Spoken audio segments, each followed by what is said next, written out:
Hello everyone, आज हम बात करते हैं फाइनेंशियल स्टेटमेंट एनालिसिस की। बेसिकली ये सेकंड वीडियो हम बना रहे हैं जिसमें हम बात करेंगे, जो मैंने लास्ट क्लास में आपको बताया था कि इस वीडियो में जो सेकंड वीडियो होगी उसमें हम बात करेंगे टूल्स और techniques of financial statement analysis. तो यहाँ पे जो है सिंपली आपकी देखो टीएस ग्रीवल में अगर आप, तो बाकी आप जो है नोट्स को भी जो फोटो मैं यहाँ पे लगा दूंगा, आप देखना, रीड करना। देखिए आपको टूल्स और टेक्निक्स के नाम पे बेसिकली आपको मेथड्स बता रखे हैं जिस तरह से जिसको यूज़ करके आप फाइनेंशियल स्टेटमेंट एनालिसिस कर सकते हो। ठीक है, तो पहली बात तो यानी कि फाइनेंशियल स्टेटमेंट एनालिसिस का मतलब आपने समझ लिया कि चीज़ों को सिंप्लीफाई करके समझना, रिलेटेड चीज़ों को आपस में रिलेट करके कंक्लूजन्स ड्रॉ करना और फिर उसको अल्टीमेटली कम्युनिकेट करना, ये ओवरऑल मतलब होता है फाइनेंशियल स्टेटमेंट एनालिसिस का। ठीक है, तो एक एक करके समझते हैं। और पहले जो है, लेकिन इसके बारे में 2-3 लाइनों में लिखा है, अगर आप देखो टीएस ग्रेवाल में रीड करो तो लिखा है कि financial statements have information about assets, liabilities, equities, revenues, expenses, profit and loss और कैश फ्लोज वगैरह। तो ये सारे जो है बेसिकली आपके जो है बता रखे हैं। लेकिन हाँ, फाइनेंशियल स्टेटमेंट एनालिसिस करके आप ये जो अलग अलग चीज़ें हैं इनको आपस में रिलेट करके कुछ यूज़फुल कंक्लूजन्स निकालने की कोशिश करते हो, या कई बार इस साल का डेटा पिछले साल के डेटा से कंपेयर करके देखते हो कि जो है आप अच्छी जो चीज़ें हैं वो इम्प्रूव हो रही हैं कि नहीं, जो इम्प्रूव होनी चाहिए थी वो चीज़ें इम्प्रूव हो भी रही हैं कि नहीं पिछले साल से इस साल आते आते, और जो चीज़ें डिक्रीज़ होनी चाहिए थी वो डिक्रीज़ यानी कि कम हो रही हैं कि नहीं। उसके अलावा अगर आप with in the same year जो आपका डेटा है वो देखो तो आप देख सकते हो कि जो है अलग अलग चीज़ें कितना कितना कंट्रीब्यूट कर रही हैं टोटल में। ठीक है, तो मतलब ये अलग अलग तरीके हैं जिससे क्या होता है, आपका अल्टीमेट गोल क्या होता है कि आप जो चीज़ें अलग अलग बिखरी पड़ी हैं, प्रॉफिट एंड लॉस स्टेटमेंट अलग बनाया आपने, बैलेंस शीट अलग, कैश फ्लो स्टेटमेंट अलग है, नोट्स टू अकाउंट्स भी मौजूद हैं, तो इनको आपस में सामने रख के आप जो है अलग अलग तरीके के कंक्लूजन्स ड्रॉ करने की कोशिश करते हो। और अल्टीमेटली आपका पर्पस ये होता है कि अगले साल या इन फ्यूचर जो भी आप डिसीजंस लो, इकोनॉमिक डिसीजंस यानी कि फाइनेंशियल डिसीजंस, वो कहीं ना कहीं बेटर हो, जिससे आपकी जो प्रॉफिटेबिलिटी है वो इम्प्रूव हो, जो एक तरह से आपकी जो फाइनेंशियल हेल्थ है कंपनी की वो भी इम्प्रूव हो। तो अब मैं एक एक करके जो है बात करता हूँ, जो आपके मेथड्स बता रखे हैं, टूल्स बता रखे हैं आपके कोर्स में जो है। ठीक है, एक बात मैं पहले ही बता दूं, कंपैरेटिव स्टेटमेंट्स और कॉमन साइज स्टेटमेंट्स का हम सिर्फ मतलब समझेंगे, ये बनाना अब आपके कोर्स में नहीं है। इस साल ये आपके कोर्स में कट गया है, तो 2022-23 जो आपका करिकुलम है उसमें ये चैप्टर जो था आपका आगे, थर्ड चैप्टर बुक 3 का, वो कट गया है, तो अब ये नहीं आ रहा। तो एग्जैक्टली आपको कॉमन साइज स्टेटमेंट या कंपैरेटिव साइज स्टेटमेंट बनानी नहीं आ सकती, जो पहले आती थी 5-6 मार्क्स में। अब सिंपली इनका मीनिंग आ सकता है। ठीक है, तो मीनिंग लेकिन ध्यान से समझ लेना। ओके, तो सबसे पहले बात करते हैं कंपैरेटिव स्टेटमेंट्स की। तो इसका मतलब सिंपली होता है कि यार आप ना प्रॉफिट एंड लॉस स्टेटमेंट या बैलेंस शीट कोई भी चीज़ चूज़ करो और उसको कई सालों का डेटा जो उसका है वो आप जो है रखोगे, और साल दर साल देखोगे कि चीज़ें जो है कहीं ना कहीं किस तरह से इंक्रीज़ हो रही है या डिक्रीज़ हो रही हैं। इंक्रीज़ होने से फ़ायदे की बात है या नुकसान की बात है, डिक्रीज़ हो रहा है तो फ़ायदे की बात है या नुकसान की बात है। तो फॉर एग्जांपल आपने प्रॉफिट एंड लॉस स्टेटमेंट रखा, तो उसमें सबसे ऊपर क्या रखते हो आप, सबसे पहले उसमें नोट क्या करते हो, रेवेन्यू फ्रॉम ऑपरेशंस, जिसको आप सेल्स भी कहते हो। उसके अलावा बाकी जो भी इनकम होती है आपकी साइड, एक तरह से जो भी और चीज़ों से इनकम होती है साल के दौरान, उसको आप जो है अदर इनकम में। तो बेसिकली उसके बाद सारे एक्सपेंसेस आते हैं, फिर आपका प्रॉफिट बिफोर टैक्स आता है, फिर आप माइनस कर देते हो टैक्स एक्सपेंस, और फिर जो है लास्ट में आपका आ जाता है प्रॉफिट आफ्टर टैक्स, जिसको आप जो है नेट प्रॉफिट भी बोल सकते हो।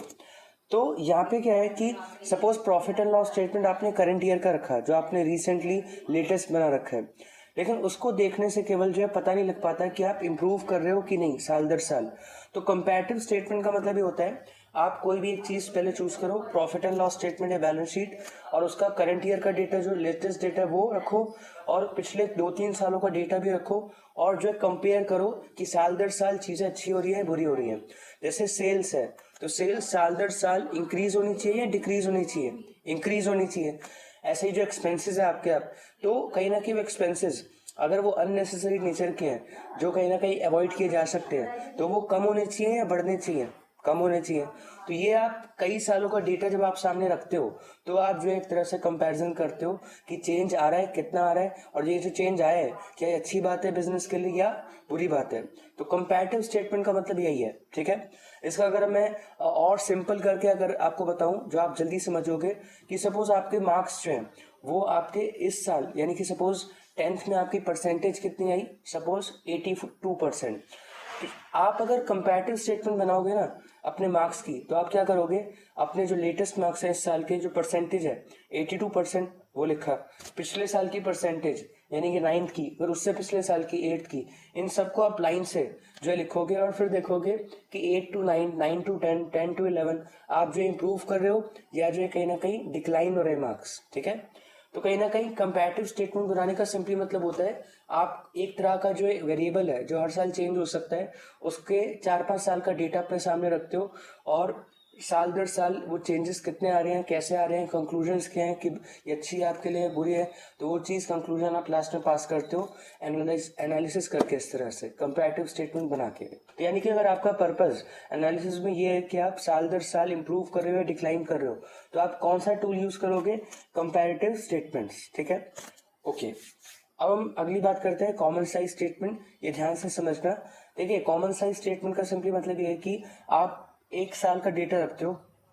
उसमें चाहे प्रॉफिट एंड लॉस स्टेटमेंट रखो या बैलेंस शीट रखो। ठीक है, इन दोनों में से ये दो मेन चीजें हैं जो आपका रॉ मटेरियल का काम करती है पूरे बुक में। मतलब ये दो चीजें आपको चाहिए होती है, बाकी चीजें आप कैश फ्लो स्टेटमेंट हो, रेशियोज हो, या कंपैरेटिव स्टेटमेंट हो, या कॉमन साइज स्टेटमेंट हो, ये सारी जो कहीं ना कहीं आप बना लेते हो। इन दो चीजों की बस जरूरत है आपको, प्रॉफिट एंड लॉस स्टेटमेंट और बैलेंस शीट। अब कॉमन साइज स्टेटमेंट बेसिकली बात करते हैं कि आप प्रॉफिट एंड लॉस स्टेटमेंट या बैलेंस शीट सिंपली जो है करंट ईयर की जो लेटेस्ट यानी कि मौजूद है वो रखो, और सिर्फ एक साल की चाहिए इसमें। और इसमें क्या है कि आपकी एक कैटेगरी क्या होती है, equity and liabilities. Balance sheet में एक कैटेगरी होती है एसेट्स। तो ऐसे ही ना कहीं आप देखो, कॉमन साइज स्टेटमेंट बनाने का पर्पस जो है क्या होता है कि आप एक जो पूरी कैटेगरी है इक्विटी एंड लाइबिलिटीज, इसमें जो अलग अलग कंपोनेंट्स हैं, equity, non current liabilities, current liabilities, फिर current liabilities, non current liabilities में फर्दर कुछ ना कुछ ब्रेकअप दे रखा होता है। तो ये हर कंपोनेंट अपने आप में पूरी कैटेगरी का, अगर पूरी कैटेगरी को हम टोटल बेस बनाए 100% माने, तो ये जो अलग अलग कंपोनेंट्स हैं ये परसेंटेज वाइज या अमाउंट वाइज जो है कितना कंट्रीब्यूट कर रहे हैं उस टोटल को खड़ा कर देना है। तो एक कैटेगरी क्या होती है बैलेंस शीट में, इक्विटी एंड लाइबिलिटीज। इसमें जो अलग अलग कंपोनेंट्स हैं, equity, non current liabilities, current liabilities. तो जैसे सपोज टोटल जो है इक्विटी एंड लाइबिलिटीज का 10 लाख है, तो अगर इक्विटी यानी कि जो शेयर होल्डर फंड्स है, जो यानी कि पैसा आपने एक तरह से ले रखा है ओनर से, शेयर होल्डर से कंपनी के, उसका अमाउंट है सपोज 4 लाख। तो इसका मतलब पता है क्या होता है कि 10 लाख आपका टोटल जो है पैसा लगा हुआ है लोगों का, चाहे बाहर वालों का लगा हुआ है चाहे ओनर का लगा हुआ। तो इक्विटी एंड लाइबिलिटी का मतलब क्या होता है, टोटल पैसा कितना लगा हुआ है सबका मिला के। और इक्विटी यानी कि शेयर होल्डर फंड्स का अमाउंट अगर 4 लाख है, तो यानी कि आप इसकी परसेंटेज अगर निकालना चाहो कैसे निकालोगे, तो इसका अपना अमाउंट कितना 4 लाख, वो ऊपर रखोगे। टोटल कितना है पूरी फैमिली का, पूरी कैटेगरी का 10 लाख, तो उसको नीचे रखोगे। तो आपका जो इक्विटी है वो कितना परसेंटेज कंट्रीब्यूट कर रहा है इस पूरे 10 लाख में, कितना परसेंटेज होल्ड कर रहा है वो 40%। ऐसे ही आप नॉन करंट लाइबिलिटीज रखोगे, सपोज वो भी 4 लाख है, तो वो भी कितना होल्ड कर रहा है, तो 4 lakh upon 10 lakh 40%। Current liabilities थोड़ी सी है 2 लाख है, तो वो कितना होल्ड कर रहा है परसेंटेज वाइज निकालोगे तो 20%, क्योंकि 2 लाख है तो 2 लाख अपॉन 10 लाख। और ऐसे ही अगर आप असेट्स में भी देखोगे तो असेट्स का जो टोटल असेट्स है वो आपका यहाँ पे बेस होगा, और ऊपर रखोगे जिस चीज की परसेंटेज आप निकालना चाहते हो। नॉन करंट असेट्स यानी कि जो आपके नॉन करंट असेट्स है उसको निकालना चाहते हो, तो उसका अमाउंट लिखोगे, सपोज उसका अमाउंट है 7 लाख, टोटल आपका सपोज टोटल असेट्स का 10 लाख, तो 10 लाख नीचे रखोगे, 7 लाख ऊपर रखोगे, जिसका परसेंटेज देखनी है और कितनी आएगी 70%। बेसिकली आपका विद इन द ईयर जो आपने उस फैमिली को या उस कैटेगरी को उसमें कितना परसेंटेज कंट्रीब्यूट कर रहा है, वो जो आप डॉक्यूमेंट स्टेटमेंट प्रिपेयर करते हैं इस तरह से, उसको बोलते हैं कॉमन साइज स्टेटमेंट। जैसे एग्जाम्पल इसके अंदर लो, आपको समझ आएगा कि अगर आप मार्क्स वाले एग्जाम्पल में क्या था, अगर आप अपने साल 8 to 9, 9 to 10, 10 का रहेगा, इस तरह से अपनी परसेंटेज 5% है वो अगर कंपेयर करो तो फिर क्या आपको हमारी कंपैरेटिव स्टेटमेंट। लेकिन अगर आप with in the same year जो आपका इस साल जो आपके मार्क्स है, सपोज आपके टोटल मार्क्स है 600 में से 560, अब 560 क्या है टोटल आपको, आप अलग अलग सब्जेक्ट्स का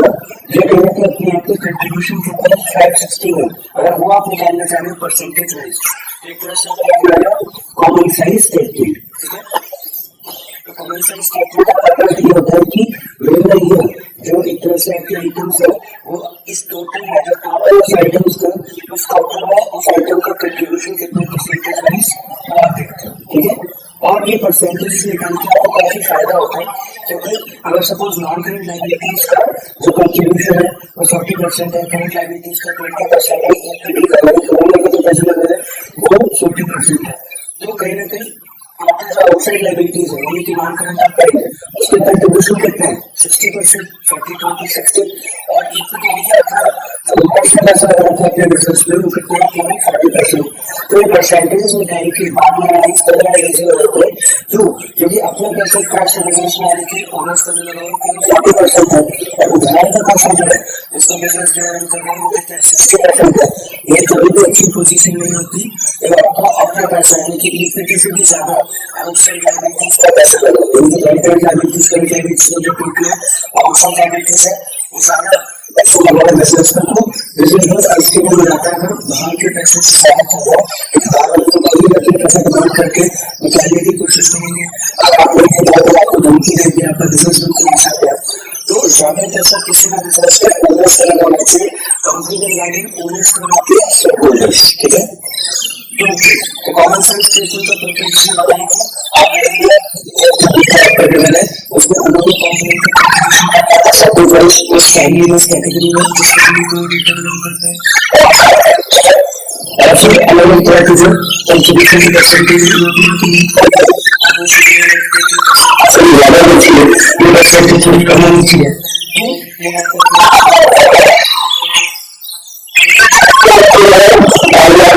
काफी बुकिंग है तो मैं बस प्रॉफिट और स्टेटमेंट ऑफ बैलेंस शीट कोई भी चीज आज कोई दो चीज हो सकती है, एक दिखाने नीचे और आपको तो कहीं ना वो चीज आपको गाइड करती है, ये सारी चीजों का हो सकती है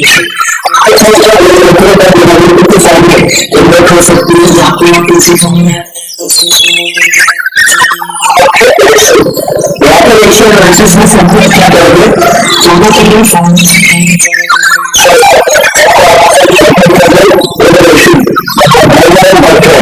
पिछले साल निकला था इस साल इस समस्या का बढ़ना या घटना अच्छा बिजनेस के लिए है और ऐसे लगता है सामने जो निकालने की कहीं तो वैसे एक्सप्लेन करती है बहुत डिमांड का इंटरेस्ट भी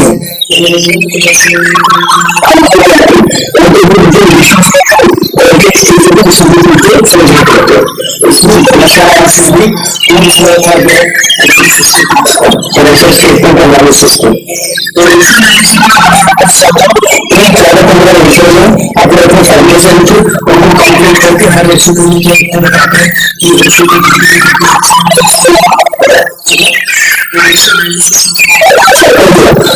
इसको डिटेल में डिस्कस करेंगे, ठीक है। वैसे तो पैटर्न स्टेटमेंट समस्या स्टेटमेंट के पैटर्न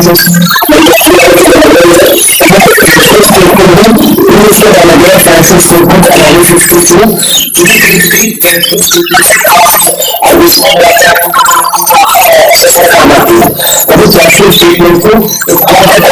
को उसमें जो मेन चीजें जो उससे ज्यादा